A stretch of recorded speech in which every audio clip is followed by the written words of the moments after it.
ओम शांति। अॼु जा महावाक्य आहिनि। स्वस्थिति जी श्रेष्ठता सां व्यक्त संकल्प की हलचल खे समाप्त करो। पंहिंजी आत्मिक स्थिति द्वारा पाण खे जो मन में व्यक्त संकल्प हलंदा आहिनि हिकु ॿिए लाइ ख़ुदि जे लाइ उनखे समाप्त करण लाइ ख़ुदि जी आत्मिक शक्ति श्रेष्ठ ऊंची हुजणी खपे। उन ॾींहुं बाबा चयईं न हिन पर संडे जी मुरली में कि बाबा ही अहिड़ी सिचुएशन खे क्रिएट कंदा आहिनि जंहिंजे कारण असांजे मन में संकल्पनि जी हलचल थिए। बाबा चेक कंदा आहिनि कि ॿार पर चिंतन पर दर्शन पर मत सां मुक्त आहे। त इहे असांजी वैसे त दुनिया में त कर्म बंधन जे भोग जे हिसाब सां असांखे हिक ॿिए जे सां, लेकिन बाबा जे थियण खां पोइ अगरि ॻाल्हियूं ईंदियूं आहिनि न त बाबा चवंदा आहिनि कि मां ही कंदो आहियां ताकि मां चेक करां ॿारनि जो केतिरो पर चिंतन हले थो, छोकी उन अनुसार असांखे मार्क्स मिलंदा आहिनि। हाणे जॾहिं बि कोई बि ॻाल्हि थिए तुरंत यादि कजो। बाबा चवंदा आहिनि पंहिंजी आत्मिक स्थिति में स्थित थी करे सभिनि खे शांति जो दान ॾियो। अॼु बाबा चवनि था छा पंहिंजे संपूर्ण निशाने जे नज़दीक पहुचिया आहियो? छा निशाने ते पहुचण जी निशानी दिखाई में ॾिए थी? संपूर्ण निशाने जे नज़दीक, छा संपूर्ण निशाने जे नज़दीक पहुचण जी निशानी जो डबल नशो उत्पन्न थींदो आहे? हिकु त असां पंहिंजे हुन निशाने जे नज़दीक पहुचूं ऐं हुन पहुचण जो डबल नशो बि हुजणो खपे। बाबा चवंदा इहो आहे। पहिरियों नशो आहे कर्मातीत तथा सर्व कर्म बंधननि सां मुक्त न्यारा। कर्मातीत स्थिति अर्थात जिते जी मुर्दो, जे मुर्दो पियो हूंदो आहे हुनखे केॾा माण्हू हुन वटि ईंदा आहिनि, हे कंदा आहिनि त हुनखे असर थींदो न, त हुनखे कीअं बि हुन रेकॉर्ड खे खणंदा आहिनि, कंदा आहिनि, ईअं चईंदा मूंखे सूर थो थिए ईअं थो थिए त पियो हूंदो आहे। त हूअं ई असांखे बाबा चवनि था कर्मातीत स्थिति अर्थात जीते जी मुर्दे जी स्थिति, अहिड़ो जीवन मतलब निंदा स्थिति मान अपमान जय पराजय ठंडी गर्मी। हाँ ठंडी आए तो स्वेटर पाए रखो, ये ठंडी ठंडी ठंडी जे कारण असां कर्म भी न करो। ठंडी आए स्वेटर पायो, गर्मी आए पंखो हलायो, कम करो। कोई भी ॻाल्हि थिए थी परिस्थिति अचे थी बाबा खे यादि करो, पंहिंजो कर्म त कंदा हलो। अर्थात सर्व कर्म बंधननि सां मुक्त, बंधन में न थी करे कर्म त करणो ई आहे न, न्यारो ठही करे प्रकृति द्वारा निमित मात्र कर्म कराइणो आहे असांखे। हाणे असांखे कोई इच्छा न हुजणी खपे, निमित मात्र असांखे सभु कर्म करणो ई आहे, उथणो आहे वेहणो आहे खाइणो आहे, लेकिन ये इच्छा न हुजणी खपे कि हाणे मां ये खावां, भले वो चीज मिले थी लेकिन निमित मात्र सां उन शरीर खे खारायूं था। भले तव्हां फर्स्ट क्लास कपिड़ा पायो लेकिन निमित मात्र असांखे सही कपिड़ा पायूं था। जे शादी पार्टी में वेंदा हूंदव त कपिड़ा पाइणा ई पवंदा उन हिसाब सां, लेकिन हुन सां आकर्षण न थिए मुंहिंजी ड्रेस ॾाढी सुठी आहे, मां इहा ई सभु चीजूं पायां थी, मां ईअं पाईंदमि ईअं कंदमि, ईअं तयार थींदमि, निमित मात्र। अहिड़ी कर्मातीत अवस्था जो अनुभव थींदो त न्यारो ठहिण जो पुरुषार्थ बार बार न करणो पवंदो। जॾहिं असांजी अहिड़ी अवस्था थी वेंदी न त असांखे न्यारो ठहिण जो पुरुषार्थ बार बार न करणो पवंदो। सहज ऐं स्वतः ई अनुभव थींदो कि कराइण वारो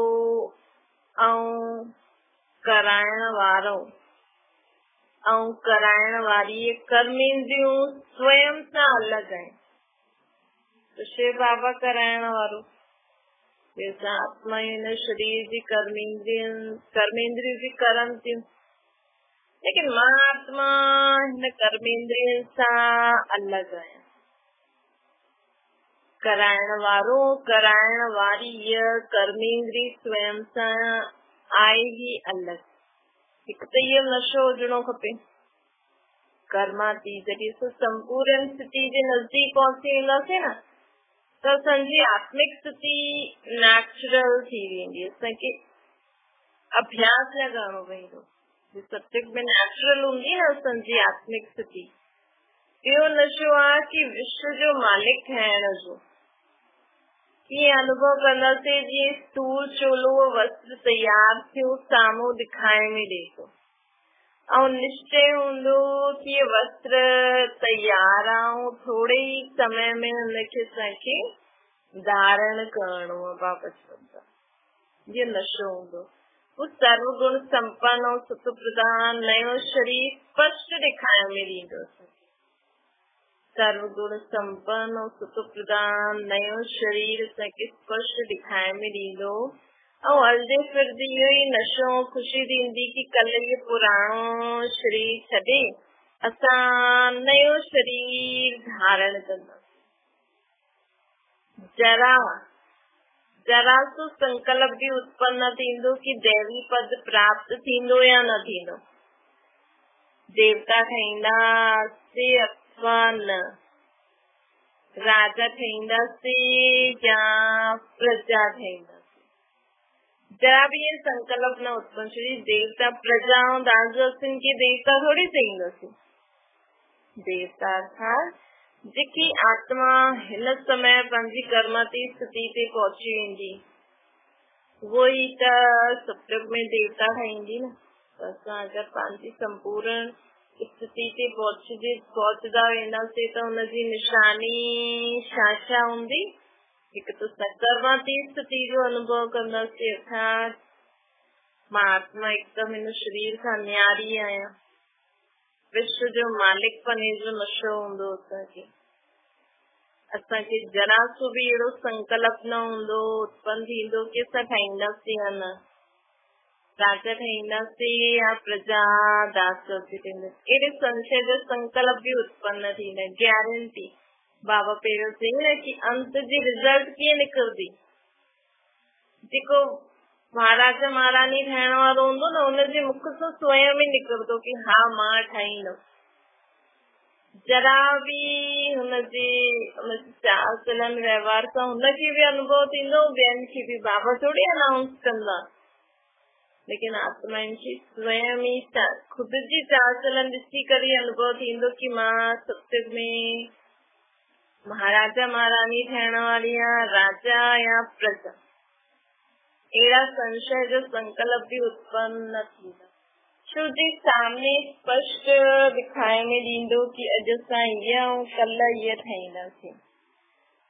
ज्ञान जे टे नेत्र द्वारा योगयुक्त तथा सदा योगी हुजण जे कारण ज्ञान जे टे नेत्र द्वारा योगयुक्त तथा सदा योगी हुजण जे कारण बुद्धि जी लाइन क्लियर अर्थात स्पष्ट हुजण जे कारण निश्चय बुद्धि विजयंती जे आधार सां अनुभव थींदो कि अनेक बार ये सोलो असां धारण कयो ऐं हाणे भी असांखे ही करणो। ये असांखे गारंटी खुद के भी अनुभव थींदो, निश्चय हूंदो।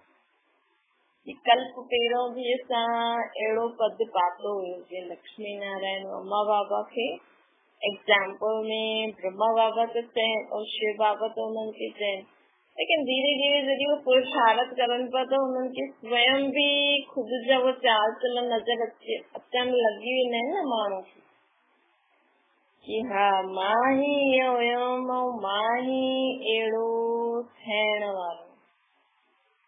विजयंती त बाबा चवनि था कि अहिड़ो अटल विश्वास हूंदो, स्पष्ट साक्षात्कार भी थींदो कि ठाहींदासीं अथवा न ठाहींदासीं। हलचल जेसिताईं बुद्धि में आहे तेसिताईं स्थिति में भी हलचल हूंदी। असांखे कुझु पंहिंजी असांखे सत्युग में असां छा कहिड़ी पोजीशन ते खुद खे ॾिसणु चाहींदा आहियूं उन अनुसार असां पुरुषार्थ कंदासीं त असांखे पंहिंजे अंदर ई उहा चेंज नज़र अची वेंदो।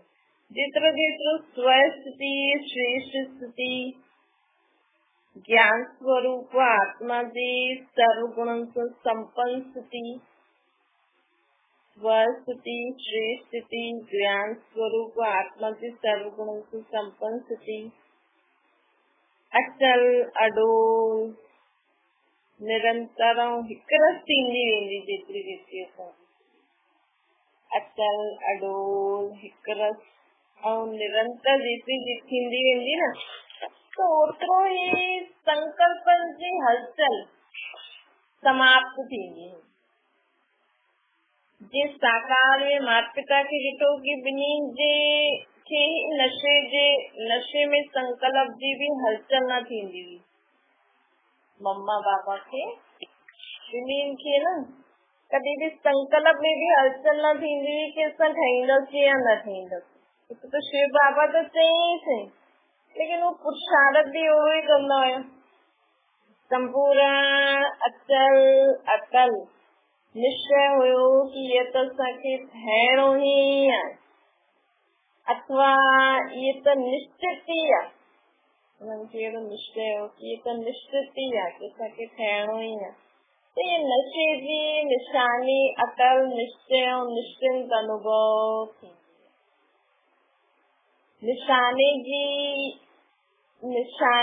नशो और नशे जी निशानी निश्चय और निश्चय। संपूर्ण अचल अटल निश्चय हुयो ये तो असांखे थियणो ही आहे अथवा ये तो निश्चित आहे। शिव बाबा चई छॾे त पक्को त आहे से, लेकिन हाणे शिव बाबा तो सभिनि खे चईंदा आहिनि न। मुरली में कॾहिं कॾहिं ईंदा आहिनि तत्व और 8 गद्दियूं वेंदियूं भई हिक खे त शिव बाबा चई लेकिन शिव बाबा त ॿिया मुरली में भी तो चईंदा आहिनि। त अगरि असां बाबा जीअं मुरली में चवनि था साकार बाबा जी शिव बाबा जी भी चई त जे ॿार निश्चय कयो हूंदो हा भई तत्व में मां भी आहियां मां भी ज़रूर ठाहींदमि त उहा आत्मा हाणे तयार थी हूंदी। त बाबा चवनि था ये निश्चय करो कि शिव बाबा जॾहिं मुरली में ईंदो कि मां तव्हांखे विश्व जो मालिक तो ठाहियां, नर तो श्री नारायण, नारायण तो श्री लक्ष्मी ठाहियां थो त असांखे भी निश्चय करणो कि हा मां ईअं ठाहींदमि ई। उन अनुसार पुरुषार्थ भी करणो। त नशे जी निशानी अटल निश्चय और निश्चिंत अनुभव थींदो। निशानी जी निशानी नशो और नशे जी निशानी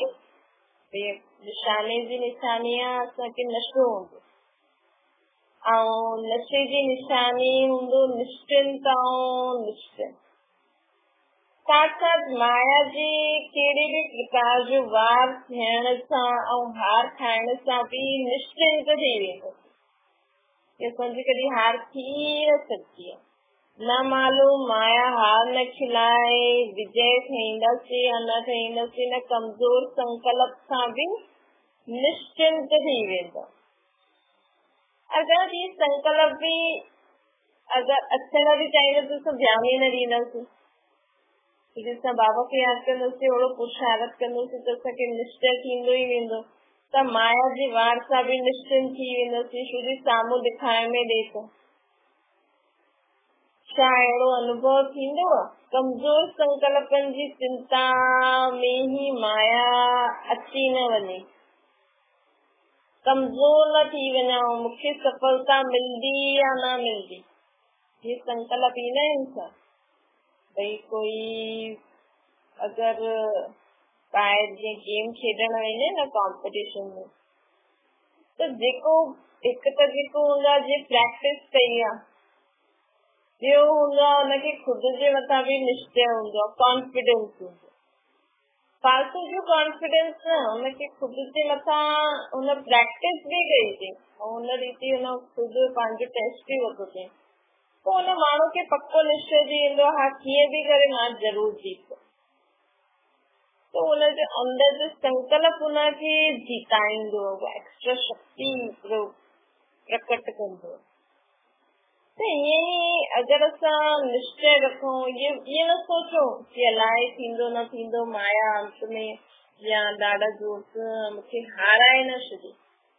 कमजोर संकल्पन जी चिंता में की माया थी न वञे, कमजोर न थी वञा मूंखे सफलता मिलंदी अथवा न। चाहे न भय जे बूझ जे वश पंहिंजो समय और शक्तियों व्यर्थ त न गवाईंदा आहियूं।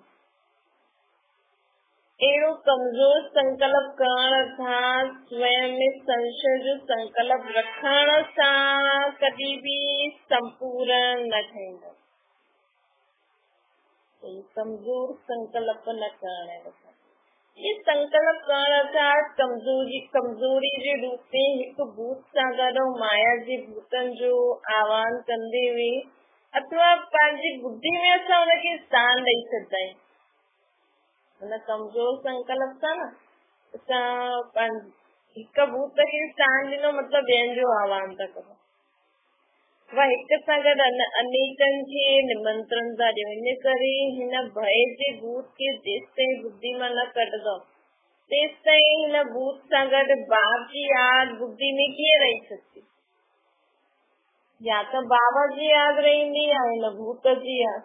पोइ घड़ी घड़ी उहो संकल्प ईंदो, अलाए वापसि अहिड़ा संकल्प अची वञनि, मां हारजी न वञा, ईअं न थी वञा। हिनखे बुद्धि मां कढंदासीं तॾहिं संपूर्ण बाबा जी यादि बुद्धि में रहंदी। अर्थात असांजो पूरो बुद्धि रूपी हथ बाबा जे हथ में हूंदो त असां हार खाई न सघंदा आहियूं। बाप जी यादि और भूत ये ॿई इकट्ठा निवास न करे सघंदा। इन करे कहावत आहे कि निश्चय बुद्धि विजयंती।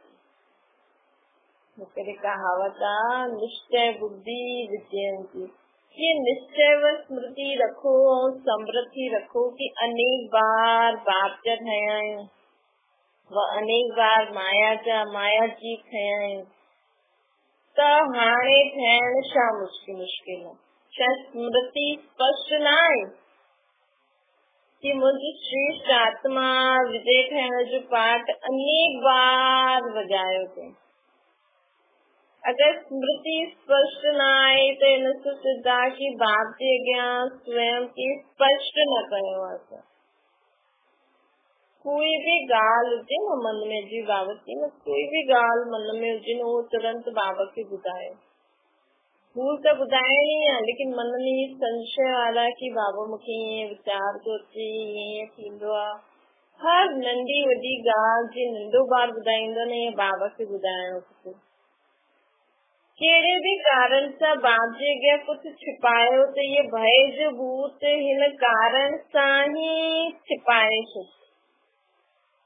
कहिड़े भी कारण सां बाप जे अॻियां कुझु छिपायो त ये भय जो भूत हिन कारण सां ही छिपाए छॾियो असांखे। जो थियो ऐं जीअं थियो वैसे ही बाप जो ही आहे। जो आया जीअं आया बाप जो ही आहे। ये निश्चय में कमी जे कारण ये भी निश्चय न आहे कि अनेक बार मां ही ठहियो। त पहिरियों ये चेक करो कि स्वयं के बाप जे अॻियां स्पष्ट कयो अथवा पंहिंजे खे ऐं बाप खे ख़ुशि कंदा आहियो कि बाप त ॼाणण वारा आहिनि, उहो त सभु कुझु ॼाणदा आहिनि। छा बाप ये न ॼाणदा आहिनि कि मां ॼाणदो आहियां? विश्व जे शिक्षक खे भी विश्व जे शिक्षक सां भी शिक्षक ठही वेंदो। बाप खे विस्मृति थी आहे बाबा जो बाबा असांखे स्मृति ॾियाराए। बाप खे विस्मृति थी आहे जो बाप खे स्मृति ॾियारदा आहियो कि बाबा ईअं मदद करो, ईअं करो। हिन करे ये हिकु ईश्वर नियम और मर्यादा आहे। सोचदा आहिनि भई बाबा त सभु ॼाणदा आहिनि त असां बाबा खे छा ॿुधायूं।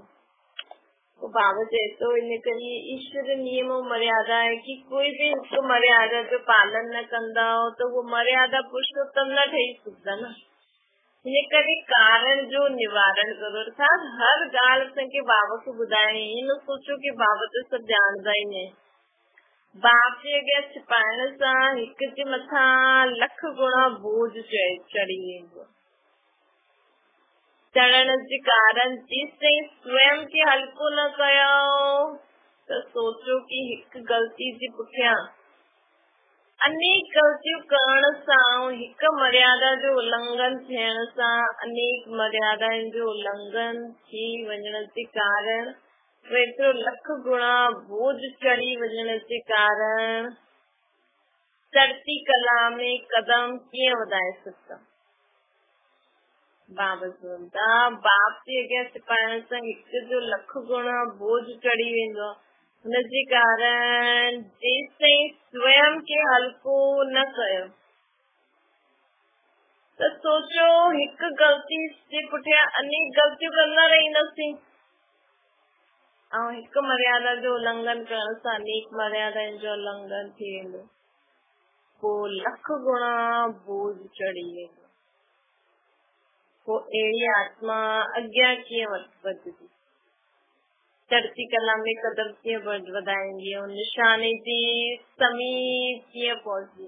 इन करे त बाबा चई न, हर घंटे खुद खे चेक कर, हर घंटे, ताकि ॿियो बाबा तो चईंदा आहिनि हर सेकंड जो बीतो सो बीते, त हर घंटे खुद खे चेक करे जो भी गलती थी, मन में कोई भारीपन आहे, बाबा ये ॻाल्हि मन में आई, ईअं थी वियो, बाबा सॉरी चओ, खत्म।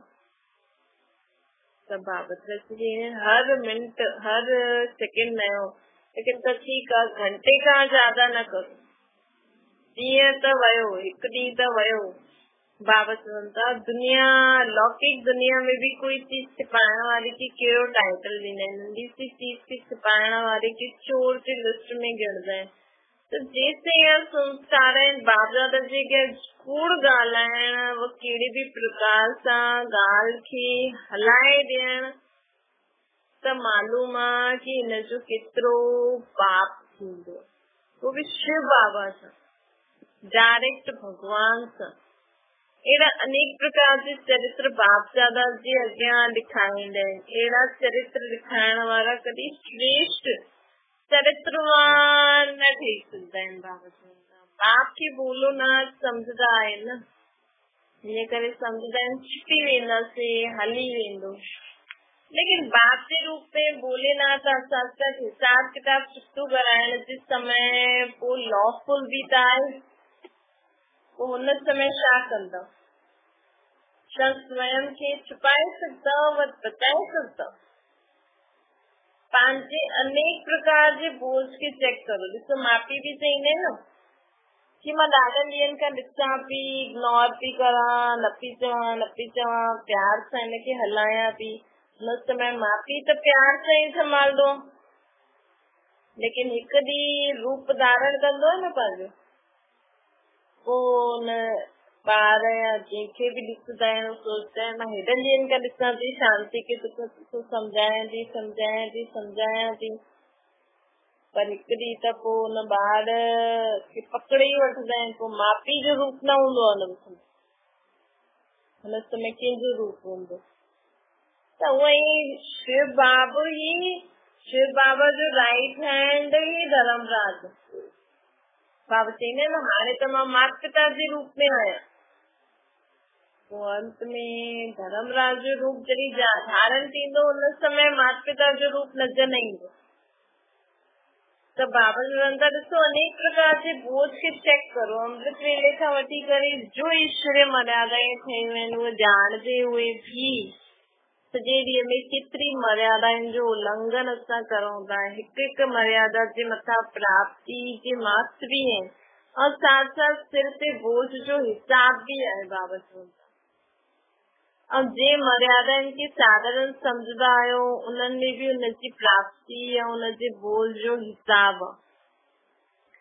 संकल्प, बोझ, समय, शक्ति जो खजाना जे मर्यादा के साधारण सम्झंदा आहिनि उन्हनि में भी उन्हनि जी प्राप्ति ऐं उन्हनि जो पोइ बोझ भी आहे।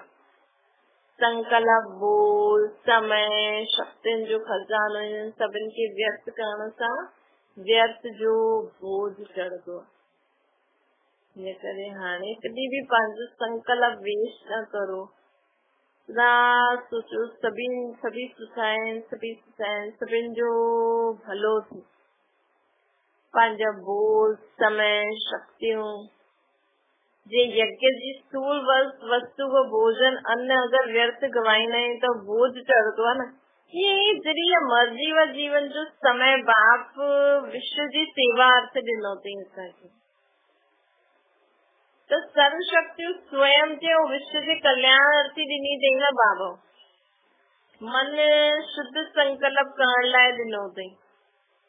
मन में सदा समझे शुद्ध संकल्प हुजणा खपे ऐं तन विश्व कल्याण जे सेवा अर्थ ॾिनो अथई। तव्हां सभिनि तन मन धन जो ॾिनो आहे उहो तव्हांखे उहो तव्हांजो थियो। जो अर्पण कयो वो बाप जो थी वियो न। बाप को वो विश्व सेवा जे लाइ असांखे ॾिनो अथई। हाणे बाबा असांखे तन मन धन जो असां बाबा खे ॾिनो त बाबा असांखे हाणे विश्व सेवा जे लाइ ॾिनो अथई। त श्रेष्ठ संकल्प सां वायुमंडल वातावरण खे शुद्ध करण लाइ मन ॾिनो अथई। अञा बि असांखे कोई माण्हू कोई ॻाल्हि ॿुधायां कि असां ॻाल्हि ॾिसूं त व्यर्थ सोचण लॻी वञूं। ये भी ॾिसो बोझ चढ़ंदो आहे। चइण आसान आहे हा भई असां तन मन धन भगवान खे ॾिनो आहे, भई असां समर्पण कयो, असां सभु कुझु भगवान खे ॾिनो आहे, सभु कुझु भगवान जो आहे। चओ ॾाढी आसानी सां चऊं था, लेकिन भगवान जो सम्झी करे अगरि मन में असां हिक ॿिए जे लाइ बुरो सोचूं त पाप पईंदो न भई। ईश्वरीय देन की अर्थात ईश्वर द्वारा जो असांखे मिली हुई वस्तु आहे यदि व्यर्थ में लॻाईंदासीं त बोझ न चढ़ंदो। त बाबा चवनि था कि अॼुकल्ह बि जड़ चित्रनि द्वारा व मंदिरनि में बि थोरो सो प्रसाद बि मिलंदो आहे त उनखे कॾहिं व्यर्थ न गवाईंदा। अगर जरा कणो भी पाँव में किरी पईंदो आहे त पाप समझी करे मस्तक ते लगाए करे स्वीकार करना है। अनेकन जे मुख में विदल प्रसाद के सफल करण जो पुरुषार्थ, अनेकन जे मुख में प्रसाद वञे त सफल करण जो पुरुषार्थ कंदा आहिनि, उनखे व्यर्थ न गवाईंदा। स्वयं बाप द्वारा मिली हुई जो वस्तु मन तन परमात्मा प्रसाद थी वियो न। हाणे इहो असां त तन मन धन भगवान खे ॾिनो, बाबा खे ॾिनो, बाबा पाण खे ॾिनो अथई कि हिन द्वारा विश्व सेवा करो, मन सां शुद्ध संकल्प करो, वायुमंडल खे शुद्ध करो। त भगवान बाबा जो प्रसाद आहे तव्हांजो तन मन धन, इहो बाबा तव्हांखे प्रसाद जे रूप में ॾिनो अथई। छा हिनखे व्यर्थ करण जो बोझ न चढ़ंदो? भक्ति मार्ग में प्रसाद किरंदो आहे त माण्हू सोचदा आहिनि असल में हिन उहो प्रसाद त किरंदो त छा आहे, लेकिन इहे जो बाबा असांखे असां बाबा खे ॾेई करे बाबा खां तन मन धन वरितो आहे जो विश्व सेवा जे लाइ, इहे अगरि असां वेस्ट कंदासीं त बोझ चढ़ंदो। मतलब मन में व्यर्थ संकल्प कंदासीं त बोझ चढ़ंदो। तन द्वारा व्यर्थ संकल्प कंदासीं त बोझ, तन द्वारा व्यर्थ कम कंदासीं त बोझ चढ़ंदो। जिस समय जी गति गहन थींदी वेंदी आहे त उअं ई हाणे पुरुषार्थ जी प्राप्ति ऐं बोझ जी गति बि गहन थींदी वेंदी आहे।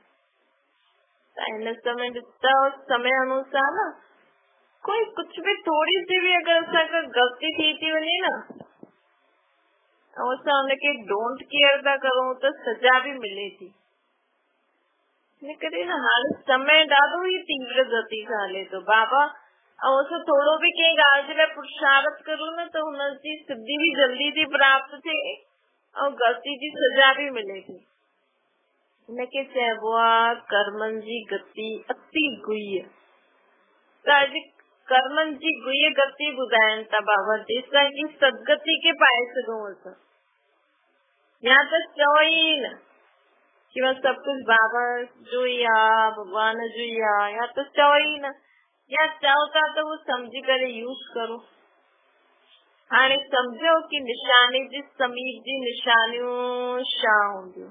जॾहिं असां पंहिंजे निशाने जे समीप पहुची वेंदासीं त असांजी अहिड़ी स्थिति थी वेंदी कि असां बाबा जी हर श्रीमत के पालन करे जीवन में हलंदासीं असांखे खुद खे भी नशो हूंदो कि असां केॾी ऊची प्राप्ति था प्राप्त करो। वह निशानी जे समीप वञण जी विधि भी बाबा ॿुधाई है। कर्मनि जी गुह्य गति ॼाणो। बाप दादा खे भी वहम पईंदो आहे कि सभिनि खे हाणे सभी संपूर्ण ठही वञे, लेकिन रचयिता भी मर्यादा व ईश्वरीय नियमन में बंधल आहे। बाबा भी चाहींदा आहिनि कि हाणे मुंहिंजा ॿार सभु संपूर्ण ठही वञनि, मां ही ठाहे छॾियां, लेकिन बाबा रचयिता भी पंहिंजी मर्यादाऊं ईश्वरीय नियमन में बंधल आहे। पाप भी मर्यादाउनि जो उल्लंघन न करे सघंदा आहिनि, जो कंदो उहो पाईंदो। भई बाबा हाणे असांखे विश्व जी नयो सत्युगी दुनिया थो ठाहे, त बाबा त न चाहींदा न मुंहिंजो कोई ॿार प्रजा ठहे, कोई दास दासी ठहे, कोई महाराजा महारानी ठहे। बाबा त चाहींदा मुंहिंजो सभु ॿार राजा ॿार ठहनि। लेकिन बाबा चए थो कि बाबा भी न मर्यादा न नियमन में बंधल आहिनि। अगरि सभी राजा ठही वञनि त उते बाक़ी कम केरु कंदो? कोई विश्व खे संभालण वारो भी त खपे न। भई घर में भी ॾिसो, हिकु जेको वॾो हूंदो आहे उहो घर खे संभालंदो, हाणे उहो वॾो ई घर जी झाड़ू पोछो इहे सभु कंदो, त उहो सभिनि खे डायरेक्शन कीअं ॾींदो? न सभई जेकी भी ॻाल्हियूं हूंदियूं आहिनि, केरु छा थो पुछे छा थो पुछे छा थो पुछे, हिकु ॾाढो वॾो खानदान आहे, त हुनमें हिकु माण्हू हूंदो आहे जो सभिनि खे राय सलाह ॾींदो आहे, सभिनि जी प्रॉब्लम ॿुधंदो आहे, हैंडल कंदो आहे। हाणे उहो ई घर जो झाड़ू पोछो ऐं रोटी आदि ठाहे त ॿियनि जी ॻाल्हियुनि खे कीअं सम्झे?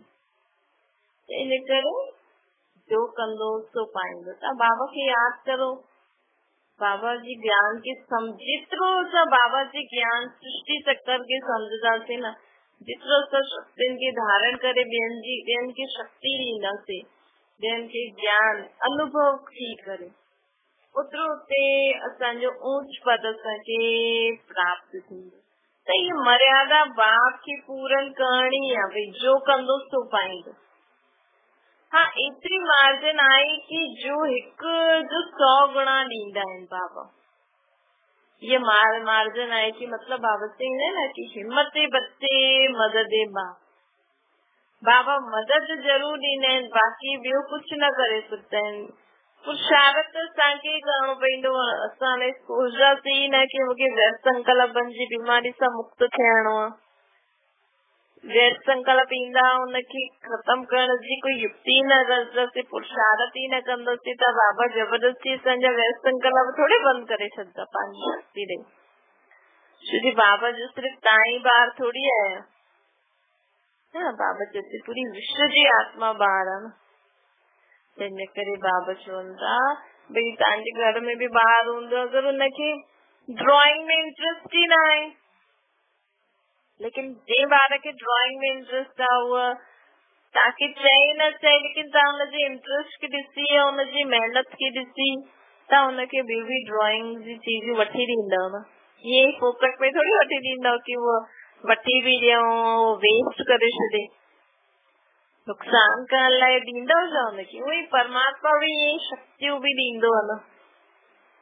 परमात्मा असांखे पुरुषार्थ भी कराईंदो आहे, लेकिन कहिड़े ॿारनि जी मदद कंदा आहिनि बाबा? जेकी इच्छा रखे, जेकी आत्मा जे मन में संकल्प हुजे, हा बाबा मां जो तव्हां चओ था मां ईअं ठाहींदमि, मां पूरी विश्व जे खे शक्तियुनि गुणनि जो दान कंदमि, तॾहिं त बाबा भी असांखे शक्ति ॾींदा, न त तव्हांखे ॾियनि था ॿियनि जो नुक़सान करो था। अच्छा, अहिड़ा हिम्मत ऐं उल्लास में रहण वारा, सदा निश्चय बुद्धि विजयी थियण वारा, निशाने जी समीप पहुची हुई आत्माउनि खे, अहिड़ी हिम्मत ऐं उल्लास में रहण वारी आत्मायूं, सदा निश्चय बुद्धि विजयी थियण वारी आत्मायूं, निशाने जी समीप पहुचण वारी आत्मायूं, सदा नशे में रहण वारी आत्मायूं, व्यर्थ की समृद्ध ठाहिण वारी आत्मायूं, हर सेकेंड हर संकल्प की सफल करण वारी सफलता मूर्त आत्माउनि खे बाप दादा जो याद प्यार गुड नाइट और नमस्ते। संजी भी बाप दादा के याद प्यार गुड नाइट और नमस्ते। ओम शांति। बाबा की याद करो,